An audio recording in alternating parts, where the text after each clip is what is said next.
Hello, and welcome to another episode of BrettCasts Movie and TV Talk. Yes, I'm actually talking about something related to TV for once. When it comes to my past TV habits that I used to have, I really did enjoy the History Channel at one point.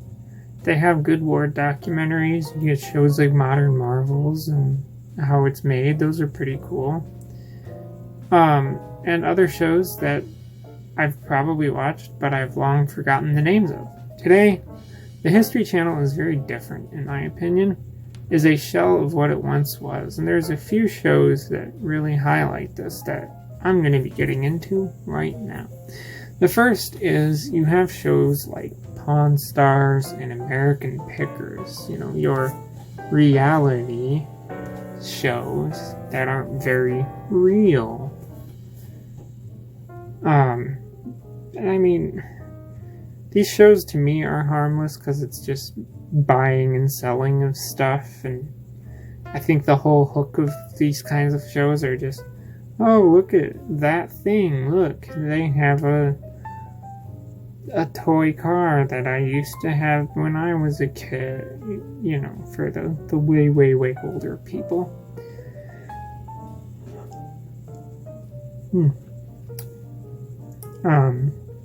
But they'll have cool cars, and then it's like, they bring in all these experts, and even some of their experts have their own shows, like the Danny, who they always bring in for looking at cars, he got his own show, Counting Cars, on the History Channel. Again, is a reality show. And then, you get the American Pickers. They just drive all around the United States finding things and buying things and whatever. These are the more harmless shows, in my opinion, but again, they're not very real. As, I know people who have been to the Pawn Stars pawn shop in Las Vegas, and the actual pawn shop is not where they filmed the show, which doesn't surprise me at all, but yeah. And I remember too when they had, I think it was the History Channel, I could be wrong, but they at one point had a Cajun Pawn Stars type of show that I guess it didn't last because it's not on anymore. But if you ask me, Pawn Stars and American Pickers are definitely more of the harmless shows on the History Channel. So then you get shows, and I remember this, especially back in the time leading up to the conspiracy time and year that this was supposed to happen, but shows about 2012 and the end of the world. Oh my god, it was big for a while. History Channel would pump out shows, Decoding the Past, Nostradamus this, blah blah blah blah blah, shows about the world will end in 2012, and here's a bunch of evidence from the past that supports it. And it's like, yeah, okay, sure. Just because, the Mayan calendar stops at this point. Come on, guys. Really? Really? Capitalizing on the end of the world. Why? Why? It's... I don't even know what to say. It's just freaking ridiculous. Next point, you get shows like Ancient Aliens and Bigfoot shows. Your conspiracy shows. Ancient Aliens is, oh my god. Oh man. There's so much one could say about that. I mean, I was watching actually a video that someone else did about the History Channel, and he talked very extensively about Ancient Aliens. And one of my favorite things that he actually included in that is they were talking about the stones that look like people, And these ancient alien guys are like, oh, these stones used to be alive. Woo! And they took a person, one of their experts, right? An expert on the show that was a geologist. And I could tell you this was an out of context thing because the geologist says, well, people and rocks are made of the same thing. Cut to ancient alien guy. This means that these rocks used to be alive. Oh my god. It's like, no, you probably you filmed the interview with this geologist, and then you clipped that one section of the interview out, put it in your show because you wanted it to support your theory. And one of my other favorite things that this person highlighted in their video is how that the Mayans used to do a sport similar to basketball, and in the Ancient Aliens episode, it's like, Mayans would take a rubber ball and throw it into this stone ring, and then it's like, and these stone rings were made because it's something to do with the sun and the moon and conspiracies about aliens, and you're like, they're just playing frickin' sports, man. It's got nothing to do with aliens. What are you doing? Like, I never was big into Ancient Aliens ever. I can't stand this show because you get stuff like this. It's just an absolutely ridiculous show, making all these claims that ancient civilizations could never have built all this stuff because math and engineering, and they weren't developed enough. And it's like, how do you know that? You weren't alive. You just want to force the fact that you want everything to be about aliens. So you want history to reflect your theory that ancient aliens built all these things that ancient civilizations built. Who's to say that the Mayans did or didn't build all these things, or that the Egyptians did or did not build these pyramids? Nobody really knows. But I highly doubt it was aliens. And what the other guy said in the video is it's just people trying to push the 1950s folklore of American folklore of aliens in our culture. It's baloney, and it's the same with these Bigfoot people. They'll take any kind of creature that is or isn't real. They could see a stone carving on a cave wall of a beast and say, that's Bigfoot. You know why? Because I need people to believe that Bigfoot is real. That's how people, these are people that they have conventions, they have books and all these things because they are capitalizing on the fact that you believe in aliens and Bigfoot and all this made up conspiracy crap. It's so stupid. Now my next point of shows is survival shows. History has a range of survival, these shows where people go to like the coldest place on earth and I'm gonna live here, and here's a TV show about the struggles of living in the Arctic or living on the sun. Okay, they don't live on the sun, but you know what I mean. And it's just like, okay, but you chose to do this. You knew the risks. You knew the struggles of surviving in the coldest place on the planet. I don't care. And my other question is, how is this history? It's one or a group of people living their life out in the middle of the Arctic. How is this history? Oh, but no, it's history in the making, right? Like, no. You just don't have anything else good to put on your network.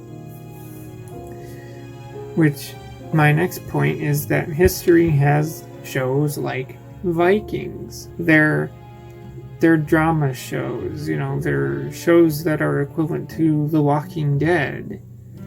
Vikings isn't based on actual Norse mythology. It's a story set in the time period of the Vikings, but the story is not based on anything aside from what they wrote, which is probably confusing, but it's not like, these characters are based on characters that actually exist in the Norse mythology of the Vikings. No, it's just a bunch of baloney.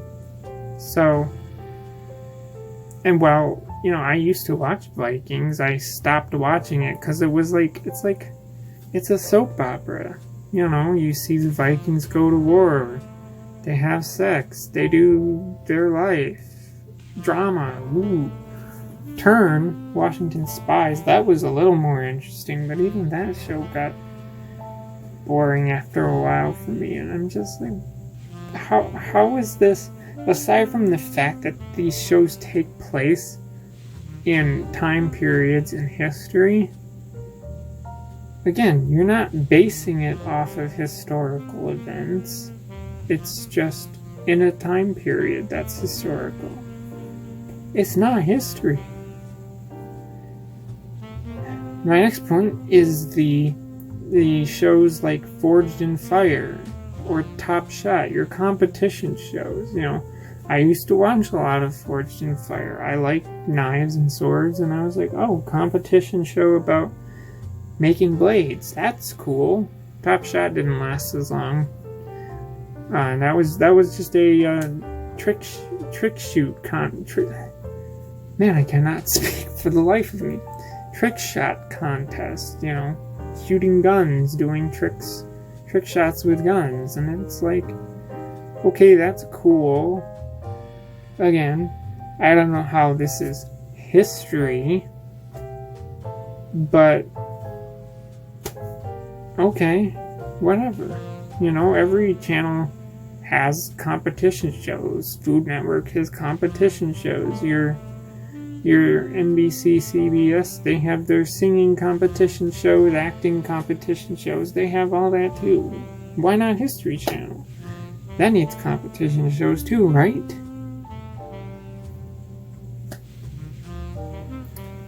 So then we get shows like The Curse of Oak Island and what I call Find the Object shows. These shows where people are like, I'm going after this long-lost artifact.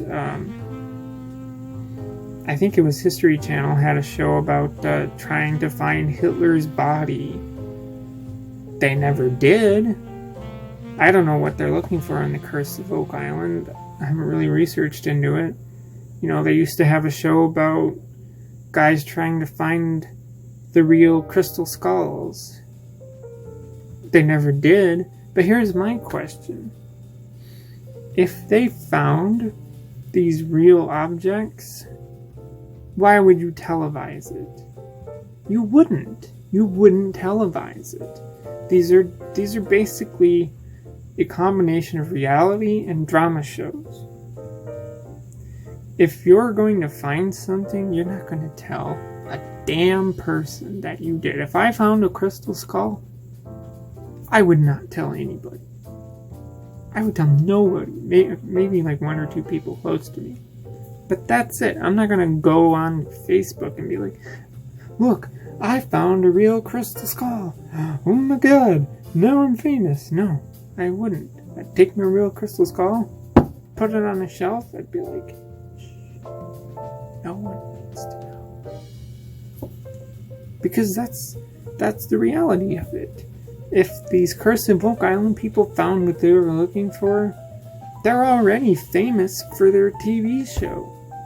They don't need to find whatever they're going to find. They're probably never going to find what they're going to find. They just base their episodes on, okay, we might have found this, or we've gotten this, which links to this, and it could relate to this, which could make us find this. And it's like, you're never going to find it, and even if you do, again, you're not going to televise it. You're not going to tell the whole world that you found the crystal skulls or the whatever's on Oak Island. You're not going to tell anybody that. Be like if somebody actually knew who D.B. Cooper was, or found the you know, that whole D.B. Cooper. If people found out the truth about it, no one would tell anybody. No one would tell anybody. Now, here's the thing, is that even their documentary shows, while having most information that is true, they also have very surface level information. You know, it's like watching a textbook, basically, a high school history textbook. They just, you know, even all their war documentaries go over the most important battles and the most well-known battles. They're not going to focus on the small things. And the other thing is that a lot of their documentaries really skip over bad or negative information. In the video I was watching about the History Channel, the guy brought up a documentary he watched about Andrew Jackson that skips over how he almost committed genocide, or which president was it Washington? How he raped a 14-year-old person, whoever. But the documentary didn't go over that. Now, I can see why a televised thing wouldn't want to go over that, because that could stir up controversy for them, and they don't want to do that. But again, you're not getting all of the information. So, take it as you will, I suppose. But you're getting most of it. And again, I think a lot of these televised documentaries, especially ones about historical figures, are more meant to glorify them. They make, you know, they're to make you be like, yeah, George Washington was a stand-up guy, you know, Andrew Jackson was an amazing president, yeah, America, baby. And it's just like, if you actually went into the research yourself, you'd probably see, well, okay, these guys had their moments of good and really bad, but, you know, whatever.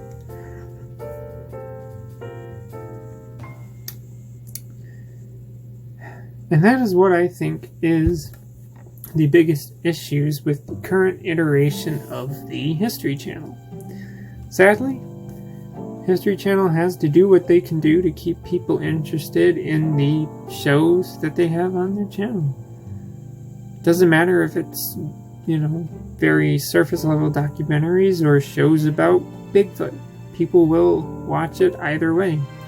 To me, I'll occasionally put on Pawn Stars or American Pickers, usually as background noise, or if I'm just plain old bored. But I don't actively watch the History Channel anymore. So, as I often say, so for me out of the conversation, leave a comment below. As always, thanks for watching, and goodbye.